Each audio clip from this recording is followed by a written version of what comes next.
Providence Television International, the game changer, taking you to the outer limits of television.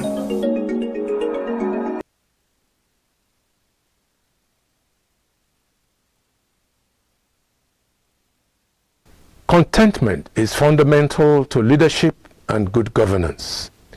It's a vital principle of morality and also a basic necessity for all leaders who desire to leave their legacies behind. Therefore, contentment is a mental or emotional state of satisfaction drawn from being at ease in one's situation. We believe, just like many philosophers, opinion molders, and sociologists do, that no life can be richer than a life of contentment. With the spirit of contentment as his forte, a leader is not expected to indulge in primitive accumulation that many religious leaders are quick to elucidate. When we are contented, we experience some amazing inner peace, which according to the Bible transcends all human understanding. Leaders need this internal harmony to govern effectively. Satisfaction denotes happiness, the absence of which can create distortions in the mind of the average leader. Contentment is a great virtue.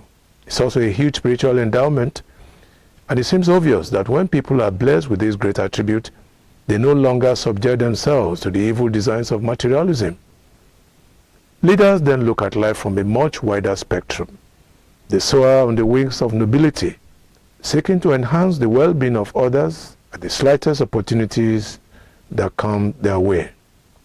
It has been proven time and time again that the wealthiest individual is not necessarily the happiest person. Otherwise, we won't have many millionaires who commit suicide.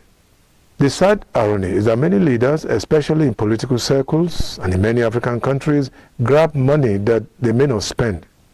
They simply accumulate, and in the process they lose focus and then begin to do things that are totally divergent to the demands of meaningful leadership.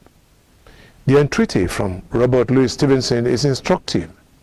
Don't judge each day by the harvest you reap, but by the seeds you plant. Leaders who truly appreciate the value of contentment are always eager to sow into the lives of people who are disadvantaged, people who experience unspeakable trauma and misery. In the issue under consideration, we have a lot to learn from Jesus. The good Lord taught us that we should stay within the ambit of providence. He admonished us that we must detach ourselves from avarice. The idea is not to tie our fortunes to the vagaries of ostentation, because the values of materialism and spirituality do not quite mix well. They work in opposite direction. And so in all circumstances, one of them must lose out. Therefore, it is hardly surprising that anyone or any leader who desires to be slave to materialism must gauge his conscience. In conclusion, contentment is a habitual attitude. It's also a significant feature in moral ethics. In many ways, contentment is closely allied to integrity. It puts a priceless obligation on leaders who seek to connect genuinely with the people. When leaders are not contented, there is a betrayal of trust. And a serially disconnected leader is an aberration and more like an accident simply waiting to happen. And once such leaders take possession of office, the people are left in the lurch.